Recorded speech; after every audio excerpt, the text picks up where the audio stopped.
Ну вот, дошли мы до самой интересной статьи, с моей точки зрения, в Кодексе об административных правонарушениях, которая вместе со статьей 19.3 пользуется неимоверной любовью сотрудников правоохранительных органов. Они буквально везде и всюду видят состав этой статьи. Как-то раз я снимал в горячем ключе на ступеньках администрации, снимал митинг, который проводили жители, вернее не митинг, а одиночный пикет. Я фиксировал на приличном удалении, что происходит. Что жители вышли и стоят поочередно с плакатами и, соответственно, защищают право жителей, например, на чистый воздух. Сотрудник полиции оказался очень разговорчивым, ему, видимо, очень хотелось пообщаться. Он наблюдал за этими пикетами чередующимися. Говорил, что, в принципе, если он захочет, он все равно, если ему будет дана команда, привлечет к административной ответственности и участников пикета, и меня как журналиста. И когда же я его спросил, по какой статье, и то, что у меня есть право, согласно 31 статьи Конституции, как у любого гражданина, участвовать в массовых мероприятиях.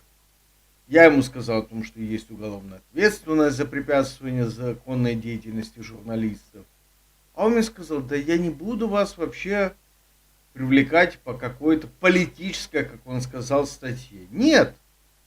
Он сказал, что есть отличная статья 20.1 Кодекса об административных правонарушениях Российской Федерации. Мелкое хулиганство. Читаю. Первая часть. Мелкое хулиганство, то есть нарушение общественного порядка, выражающее явное неуважение к обществу, сопровождающееся нецензурной бранью в общественных местах, оскорбительным приставанием к гражданам, а равно унижением или уничтожением или повреждением чужого имущества, влечет наложение административного штрафа в размере от 500 до 1000 рублей или административный арест на срок до 15 суток.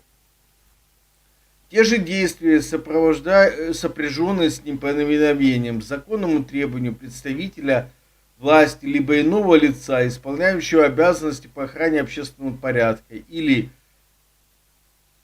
пресекающего нарушение общественного порядка, влекут наложение административного штрафа в размере от 1000 до 2500 рублей или административного ареста на срок до 15 суток. Часть 3. Распространение в информационно-телекоммуникационных сетях, в том числе в сети интернет, информации, выражающей в неприличной форме, которая оскорбляет человеческое достоинство и общественную нравственность, явное неуважение к обществу, государству, официальным государственным символам Российской Федерации, Конституции Российской Федерации или органам, осуществляющим государственную власть в Российской Федерации, за исключением случаев, предусмотренных статьей 20.3.1 настоящего кодекса, если эти действия не содержат уголовно наказуемого деяния, влечет наложение административного штрафа в размере от 30 тысяч рублей до 100 тысяч рублей. Повторное совершение административного правонарушения, предусмотренное частью 3 настоящей статьи, то есть то, что я только что прочитал, влечет наложение административного штрафа в размере от 100 тысяч до 200 тысяч рублей или административный арест на срок до 15 суток. Часть 5. Действия, предусмотренные частью 3 настоящей статьи, совершенные лицом, ранее подвергнутым административному наказанию за аналогичное административное правонарушение более 2 раз, влекут наложение административного штрафа в размере от 200 тысяч до 300 тысяч рублей или административный арест на срок до 15 суток. обо всех, примечание, обо всех случаях возбуждения дела об административных правонарушениях, предусмотренных частью 3-5 настоящей статьи, в течение 24 часов уведомляются органы прокуратуры Российской Федерации. То есть, теперь разбираемся, о чем же идет речь. Если вы, по мнению сотрудника полиции, очень важно, по мнению сотрудника полиции, вы неприлично одетым или раздетым, выражаетесь матом, матерной бранью. Надо напомнить, что в России 4 корня являются матерными. Также, если вы не подчиняетесь законному требованию представителя власти, что интересно, что это еще и 19.3, такое интересное комбо, то вам 15 суток. Это арестная статья. Интересно, что если вас по этой статье начнут привлекать, то есть не осудят, а только начнут привлекать, допустим, заподозрят, что вы ругаетесь матом в общественном месте, то вас на законных основаниях могут доставить в отдел полиции и вменять вам мелкое хулиганство. А если там еще 19.3, то есть неповиновение законному требованию, подчеркиваю слово законному требованию сотрудника полиции, то вообще можно сидеть и сидеть. Сами понимаете, по сути, здесь вот презумпция виновности. Вам на самом деле, вот исходя из практики, нужно доказывать, что вы не ругались матом. К сожалению. То есть сотрудник полиции может там свой рапорт своего коллеги, они, как правило, попарно дежурят, или каких-нибудь подставных понятых пригласить. Есть такие люди, которые любят сотрудничать с органами власти. И эти люди скажут: да, мы слышали, что человек ругался матом. Вы, может быть, даже не ругались и не пытались ругаться матом. Но понятые напишут, что вы ругались матом. И вас на 15 суток осудят и закроют. Вы выходите, а вам предъявляют, что вы, находясь в заключении, или, допустим, по выходу из отдела полиции, или там с КПЗ, ругались опять матом. И по большому счету по этой статье можно по мелкому хулиганству человека закрывать и закрывать и закрывать. И вам нужно действительно из практики, хотя Конституция гарантирует презумпцию невиновности, из практики вам нужно доказывать свою невиновность. Поэтому еще раз вам повторю. Выходите на улицу на какую-то общественную акцию, например, постоять с плакатом в пикете. Не участвовать в манифестации, одиночный пикет. Включите диктофон.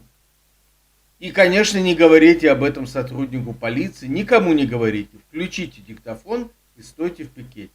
Потому что, когда к вам подойдут провокаторы, будут говорить, что вы ругались матом на них, они будут ругаться матом на вас, будут вас оскорблять, будут к вам приставать, будут что-то ужасное делать в вашем отношении. А потом подойдет сотрудник полиции и скажет: да, вы на вас ругались матом, да, я видел. И вы ругались матом. И вы показывали неприличные жесты, там, средний палец, или даже, я не знаю, наверное, дуля тоже неприличный жест. Но главное, что сотруднику полиции, убрать вас с площади, где вы там перед администрацией свой пикет встали. И он, основываясь на том, что просто заподозрил вас в мелком хулиганстве, может вас припроводить в отдел полиции. Поэтому вы стоите в пикете, если вы стоите с включенным диктофоном. Если к вам подходит сотрудник полиции и что-то вам предъявляет, вы вежливо просите сотрудника полиции, если он первый к вам обратился, представиться, он должен назвать фамилию, имя, отчество и свою должность и звание. То есть он может там водитель быть какой-нибудь полиции, такая вот должность, водитель. Он может быть в звании, допустим, старшего сержанта. И поскольку он к вам первый обратился, вы молча стояли в пикете, но со включенным диктофоном, вы попросите в соответствии с законом о полиции у него предъявить его служебное удостоверение. Когда он откроет это служебное удостоверение, я вам рекомендую просто прочитать все, что в нем написано. Если вы не увидите в нем каких-то косяков, может быть, ваш адвокат, который у вас, конечно, должен быть заранее подготовлен, и не один, а 3 адвоката, заранее, перед тем, как вы вышли в пикет, должны быть уведомлены о том, что вы можете к ним обратиться, поскольку вы ходите в пикет, и ваши родственники должны знать о том, что вы выходите в пикет, и знать должны, куда вас могут повезти, в какой отдел полиции, и знать, к какому адвокату обращаться. Так вот, 3 адвоката уже имеют на руках документы, которые им позволяют вас защищать, предварительно с вами подписаны эти документы. И когда сотрудник полиции, допустим, отказывается предоставлять вам удостоверение в ответ на вашу законную просьбу, поскольку он первый к вам обратился, показать удостоверение, может быть, это актер театра, который взял форму сотрудника полиции. Что вам нужно всегда делать? У сотрудника полиции обязан быть бейдж с номером. То есть, если сотрудник полиции отказывается вам предоставлять удостоверение, вы берете информацию с этого бейджа и зачитываете. Номер бейджа, прямо вот так вот, диктофон у вас включен. Номер бейджа, допустим, 290-290. Вот, зачитали. Номер бейджа. Это все попало на диктофон. Дальше вы, если вам показывают удостоверение, читаете. Старший сержант Иванов Иван Иванович. Там должность такая-то у него, допустим, водитель. Действительно, до там 25 мая 25 года.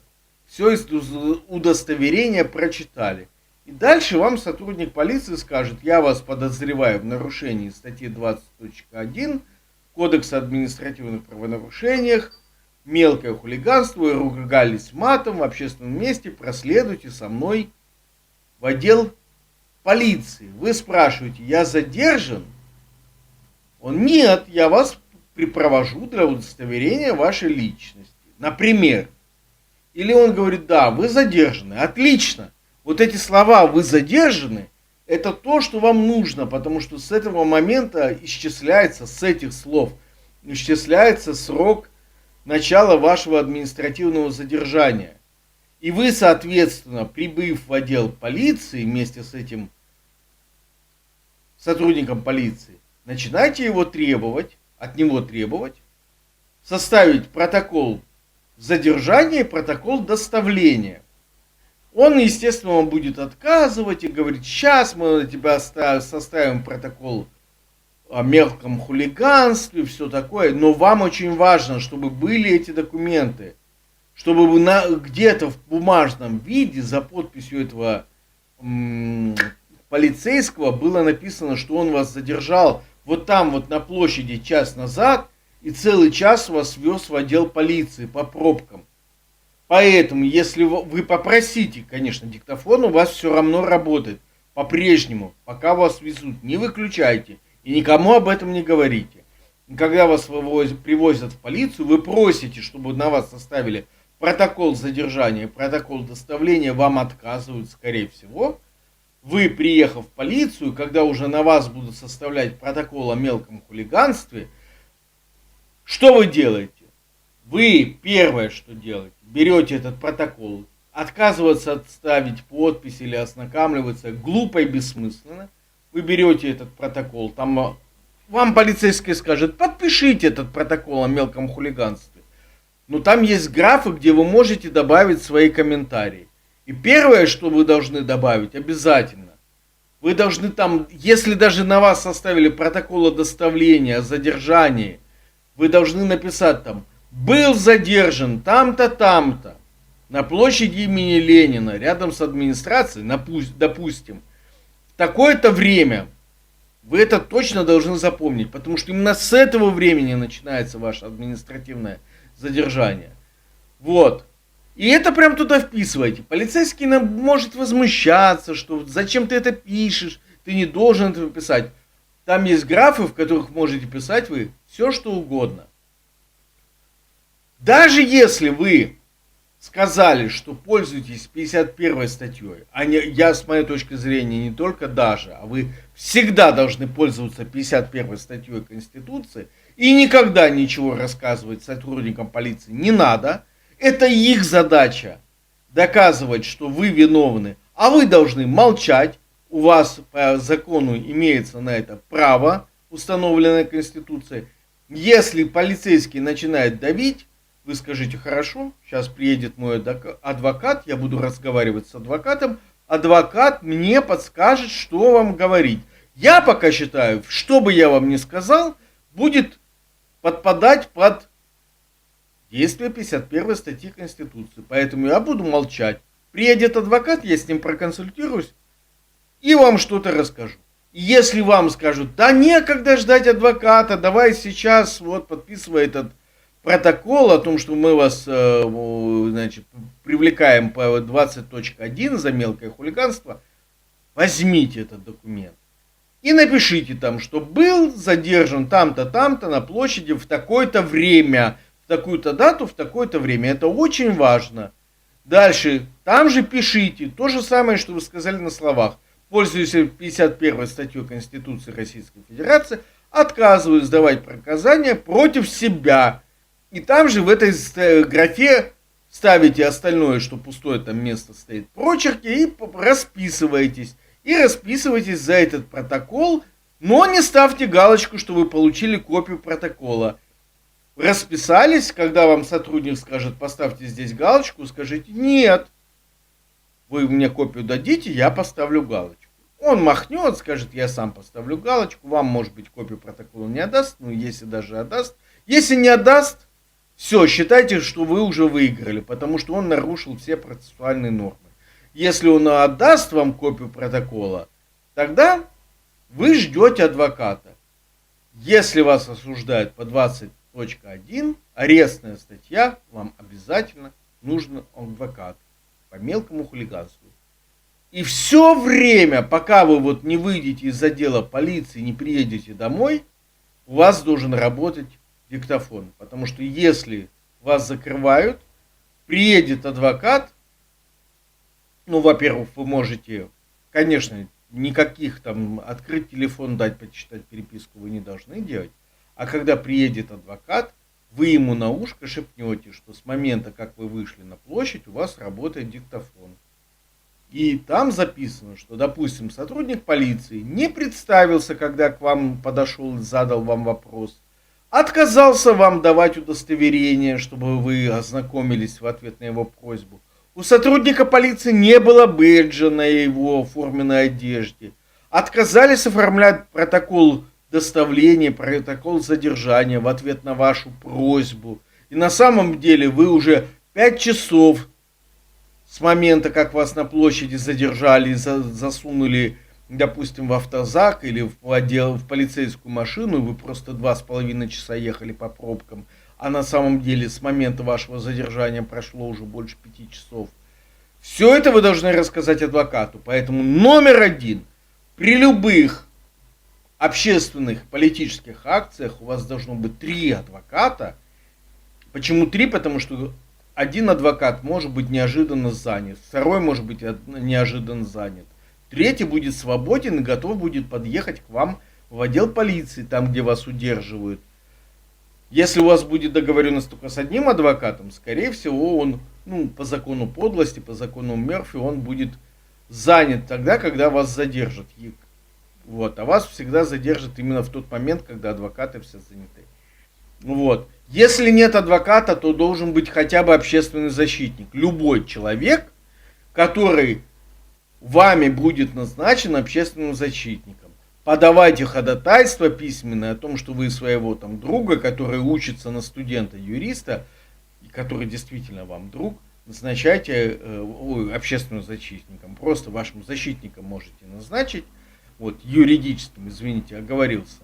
Юридическим защитником по административным делам он не обязательно должен быть адвокатом.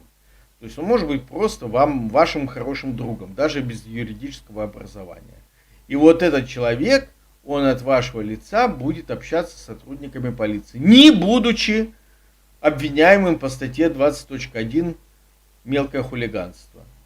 И когда у вас на диктофоне записано все, и, допустим, полиция уперлась, очень хочет доказать, что вы виновны, вы приезжаете в суд, и в суде, и только в суде вы заявляете о том, что у вас на самом деле в общественном месте вы находились и вели запись на диктофон, которая доказывает, что вы не ругались в общественном месте матом. Дело в том, что любому преступлению должно быть что, где и кто. 3 признака. То есть, что делал? Ругался матом, в чем состоит нарушение. Где? На площади Ленина.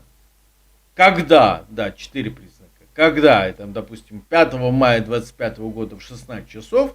И кто? Вы. Иванов Иван Иванович. То есть в суде полицейский не просто должен сказать, он ругался матом на улице. Нет, он должен доказать, что вы ругались матом на улице, в конкретном месте этой улицы, в конкретное время. А вы в ответ на рапорт, допустим, 2 полицейских предоставляете полную запись диктофона разговора с полицейским, когда он к вам подошел, и до конца, когда вы, во-первых, вышли на площадь, и до конца. И вы вышли на площадь, и до конца, то есть до момента доставления вас в суд, вы говорите, а я, гражданин судья, готов продемонстрировать, что я не ругался матом. И судье придется принять факт, что за полчаса стояния на площади вы не произнесли ни одного матерного слова, а потом к вам подошел полицейский. И, соответственно, с материалами дела, полицейский сфабриковал обвинение против вас, что вы ругались матом за полчаса до того, как он к вам подошел. Вот.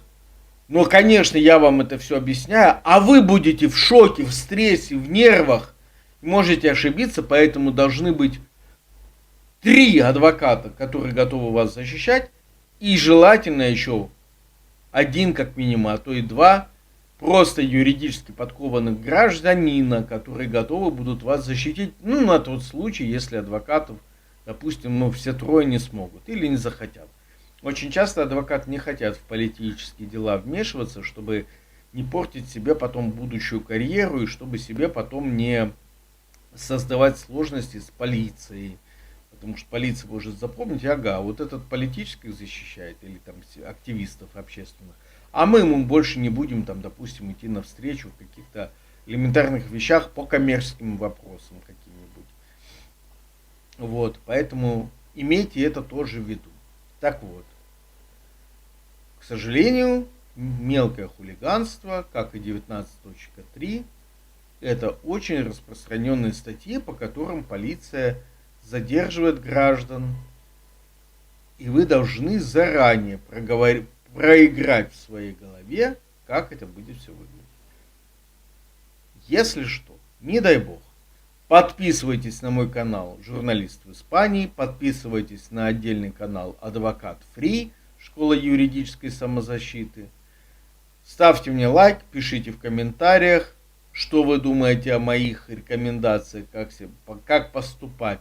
Стали бы вы выходить с пикетами, стали бы вы защищать свои гражданские права. И очень важно, чтобы вы написали комментарий во время просмотра этого видео.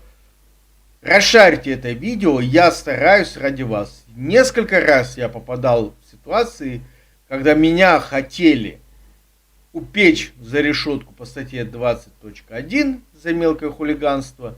И только благодаря тому, что я знал, как защищать свои права, полицейские отказались от этой идеи. Будьте подготовленными, помните, что нет оснований доверять сотруднику правоохранительных органов, кем бы он ни был, полицейским, следственным комитетом, прокуратурой или ФСБ, вам доверять нет оснований представителям этих органов. Они вам не друзья. Ваш друг — это я. Подписывайтесь. Пока.